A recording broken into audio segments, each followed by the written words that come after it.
10 € offerts et votre premier dépôt doublé avec le lien en description. Les amis, bienvenue, j'espère que vous allez tous très bien, vous passez un excellent dimanche, très content de vous retrouver pour cette nouvelle vidéo. Et ouais, on y est les gars, le dernier carré de la Champions League, les demi-finales, ça commence maintenant. Dortmund Paris Saint-Germain c'est mercredi et demain on fait le point aussi sur Bayern Munich Real Madrid, bien sûr. Mais aujourd'hui, ouais, Dortmund PSG pour une place à Wembley, Road to London pour une place en finale de Champions dans un petit peu plus d'un mois, le 1er juin. Dortmund Paris, bien sûr, deux clubs qui sont pas mal joués récemment, en 2020. Waouh, époque Lucien Favre. Lucien Favre contre Thomas Tuchel. C'était une drôle de double confrontation. Des moments mémorables, bien sûr, la frappe légendaire d'Erling Haaland, le bruit des filets, etc. 2-1 pour Dortmund à l'aller. Mais c'était aussi une époque où on avait Jadon Sancho et, tiens, Achraf Hakimi qui combinaient. C'était une époque où le match retour, je crois que c'était le dernier match joué avant la suspension pandémique du foot européen. J'ai revu cette petite banderole là au début du match au Parc des Princes. Notre seul virus, c'est le Paris SG. Ouais, cette époque me manque pas. Ouais, Paris-Dortmund, c'est 2020, une année où Paris va en finale. Et c'est cette saison. La première journée de phase de groupe, c'était plutôt bien passé pour le PSG. Belle combinaison entre Vitinha et Hakimi pour le 2-0. Bonne seconde période au Parc des Princes du Paris Saint-Germain. Le retour, par contre, déjà Paris était vraiment dos au mur dans une position compliquée. Grâce à l'égalisation de Warren Zaïre-Emery et le résultat dans l'autre match entre Milan et Newcastle, Paris accroche son billet pour les huitièmes de finale. Mais c'était chaud, c'était tendu. Et aussi, je vais dire, revenir sur les résumés de ces matchs, c'est revisiter des moments que j'avais totalement oubliés. Par exemple, sur le but du 1-0 de Neymar en 2020 au Parc des Princes, il traverse tout le terrain pour aller célébrer son but avec énormément d'énergie et de passion, avec son pote, son grand copain Kylian Mbappé. Ouais, ça, il y a des choses qui ont changé dans cette relation depuis. Et aussi, ça j'avais un petit peu oublié, au coup de sifflet final de Dortmund Paris Saint-Germain, vous vous souvenez à quel point ça avait fait scandale, en tout cas c'était un gros débat, que le PSG n'était pas allé chercher la victoire. Ça finit un partout, Luis Enrique avait été un petit peu décrié là-dessus, notamment par Kylian Mbappé directement, il y avait eu une petite tension, c'est peut-être là en partie le début des tensions. On a vite oublié ça, parce que bien sûr, ces deux équipes sont aujourd'hui en demi-finale de Ligue des Champions. Les deux issus du groupe de la mort, entre guillemets, sont là pour une place à Wembley. Alors ça se joue au Signal Iduna Park, c'est très serré entre les deux. Aux yeux des bookmakers, Dortmund est à 2,75, le PSG à 2,40. 2,40 sur ce match aller. Paris quand même favori pour la qualif à 1,40, Dortmund 2,90. 93% des gens voient le Paris Saint-Germain se qualifier.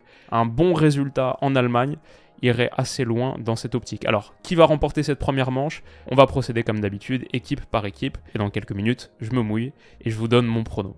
Dortmund d'abord, qu'est-ce qu'on peut dire sur Dortmund? Bon, peut-être déjà que c'est un club qui se retrouve dans une drôle de situation. J'ai vu ce match ce week-end, ils ont été humiliés par Leipzig 4-1, pourtant en ayant ouvert le score avec une merveille de but de Jadon Sancho, mais c'est un très très mauvais résultat dans un match qui était décisif pour la bataille top 4. Leipzig a désormais 5 points d'avance, il reste 3 journées en Bundesliga, donc grosso modo Dortmund dit adieu au top 4, et c'est la première fois depuis quasiment 10 ans, c'est la première fois depuis 2015 que Dortmund va finir en dehors du top 4. Bon, la bonne nouvelle pour eux, c'est qu'avec la réforme de la Champions League, saison prochaine, l'Allemagne devrait avoir 5 places qualificatives en Champions. C'est grâce au très bon résultat allemand sur la scène européenne, ça devrait profiter à Dortmund. Et bon, il faut dire, c'est en partie lié aux performances de Dortmund, qui est en dernier carré de Champions League pour la première fois depuis 2013, pour la première fois depuis 11 ans, l'année où ils étaient arrivés en finale, et ils font ce parcours cette saison en étant sortis donc à la première place d'un groupe sacrément relevé, en ayant sorti l'Atlético en quart. Il y a un mois, on faisait cette vidéo Attention à Dortmund, dont le thème en gros était pas la meilleure équipe de foot du monde, mais bien renforcée au mercato hivernal, placée dans la partie tableau, la meilleure partie tableau entre guillemets de Champions League. Bon, après ça, c'était après une victoire contre le Bayern, ils ont perdu contre Stuttgart, ils ont perdu contre Leipzig, ils sont totalement sortis des places qualificatives directement pour la Champions League, mais bon, ils ont aussi sorti l'Atlético dans un match qui était assez légendaire, match retour, et là ils rêvent de faire une folie en Europe. C'est une équipe extrêmement imprévisible. Si je dois parler rapidement des forces de ce Borussia Dortmund, ça c'est déjà l'équipe que j'imagine alignée contre le Paris Saint-Germain à l'aller. Kobel dans les buts, Madsen, Schlotterbeck, Hummels, Ryerson, ça c'est le secteur défensif classique. Can Sabitzer, je pense. Pas de Nmecha, surtout devant, qui est un peu catastrophique en ce moment. Julian Brandt donc. À ses côtés, je pense Sancho et Adeyemi, parce que Malen, le meilleur offensif peut-être sur le papier de Dortmund, bon ça fait longtemps qu'il manque à l'appel, des gros soucis de blessure. Il a rechuté en plus, il avait joué quelques minutes contre Gladbach, mais après encore absent. Je pense pas qu'il sera présent dès le début contre le PSG, en tout cas pas pour ce match aller. Et Füllkrug en pointe. Ça, c'est le cas de 3-1. Les forces de cette équipe, comme on a parlé, renforcées au mercato hivernal avec Madsen, avec Sancho, pas mal de qualité de projection. Franchement, en transition, Dortmund, ça peut faire assez mal. Et aussi un petit peu grâce à Niklas Füllkrug, qui est pas un top 9, qui est pas un super finisseur. Mais par contre, sur le jeu de déviation, dos au but, il peut être vachement utile. Et parfois, il y a vraiment des actions, des transitions rapides où Dortmund se projette bien. Donc ça, je dirais, c'est la force numéro 1, offensivement. Ensuite, il y a un gars, honnêtement, qui joue à un très haut niveau, Mats Hummels. Contre le Bayern, il avait sorti cette performance all-time à 36 ans. C'est peut-être les derniers moments de sa carrière. Il pense peut-être prendre sa retraite à la fin de la saison, on verra. Mais il est encore capable de top perf. Maintenant, même si j'aime bien aussi, par exemple, un Sabitzer qui joue pas trop mal en ce moment, il y a des moments où défensivement, c'est assez léger quand même. Schlotterbeck, Hummels sur le papier, j'aime bien. En vrai, j'aime bien cette ligne de 4, théoriquement, Ryerson, Madsen. Mais j'ai vu par exemple contre l'Atlético Madrid à l'aller un moment catastrophique d'incompréhension entre les deux. Franchement, Dortmund peut sortir de cette double confrontation dès le début, s'il n'y a pas cette parade un peu miraculeuse de Kobel sur Lino. Il y a des moments où il faut un petit peu flipper. Julian Brandt, c'est pas extraordinaire. Can, Hummels, c'est suffisamment lent pour être dangereux sur les transitions défensives. Pour Dortmund, il y a des moments, même contre Leipzig, on l'a revu l'autre jour, ça court pas très vite. Donc je me dis, face au Paris Saint-Germain, ça pourrait souffrir. Maintenant, cette équipe est extrêmement imprévisible, et ça va aussi dans le bon sens, c'est qu'ils sont capables de beaucoup plus de force mentale et de moments insoupçonnés que ne serait-ce que l'année dernière, quand je vois ce qu'ils ont fait contre l'Atlético Madrid, où ils renversent finalement la vapeur 2 fois par rapport au match aller, et même à l'intérieur du match retour, ils se font remonter dès la seconde période, mais l'emportent quand même finalement 4-2. Ouais, à la maison, c'est une équipe qui est sur 6 victoires, 4 matchs nuls en Europe, 10 rencontres invaincues au Signal Iduna Park, extrêmement imprévisible, pas facile à lire, mais quand même capable de moments de qualité. J'aime bien sur le banc le petit Jamie Bynoe-Gittens aussi. Ouais, Dortmund a des armes offensivement, et comme on a dit, Sancho en plus est en vraie bonne forme en ce moment, et il a été assez clutch contre le PSV Eindhoven. Bon, l'autre jour il marque un très beau but hier contre Leipzig. Voilà, ils sont en demi-finale de Champions, pas par hasard. Le Paris Saint-Germain maintenant, qu'est-ce qu'on pense de Paris qui, accroché ce week-end hier par Le Havre, ne fêtera pas son titre tout de suite? Ça a un peu fait tourner, il y avait par exemple au coup d'envoi pas de Kylian Mbappé, mais il y avait quand même Barcola, Dembélé, 2 hommes que j'attends titulaires. Mercredi, Vitinha, Zaïre Emery aussi. Pas de Lucas Hernandez laissé au repos, pas de Nuno Mendes aussi, pas de Donnarumma. Ça avait un petit peu fait tourner. Bonne entrée de Gonzalo Ramos, qui décidément marque constamment en fin de match et marque de plus en plus de points, notamment vu de la saison prochaine, je pense, aux yeux de Luis Enrique. Donc ça, c'est pas mal. Et grosso modo, le PSG s'est épargné une défaite qui aurait fait tâche, c'est sûr, peut désormais se reconcentrer sur le grand objectif de sa fin de saison, peut peut-être se rebrancher sur les émotions positives générées l'autre jour à Montjuïc, bien sûr, où le Paris Saint-Germain, c'est vrai, même à 11 contre 10, a fait le match quasi parfait.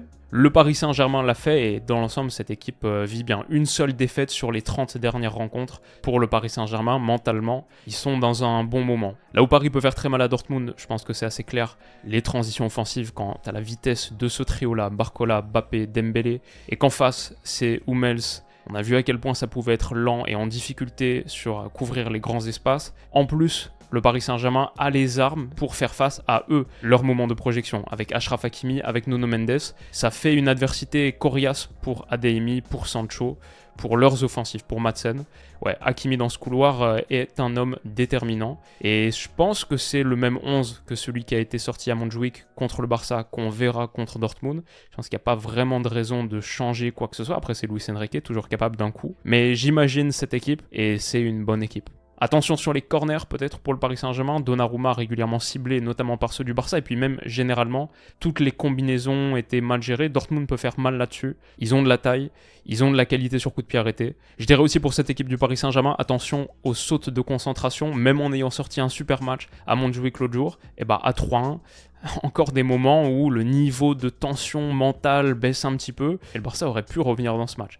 Paris Saint-Germain a concédé, je pense, trop de situations dangereuses dans un match qui devait contrôler confortablement sur la fin. Ça pourrait être un petit facteur. Mon prono donc, qu'est-ce que ça va donner? Est-ce que le Paris Saint-Germain va le faire au Signal Iduna Park? Ils sont légèrement favoris, 2,40. Dortmund est à 2,75.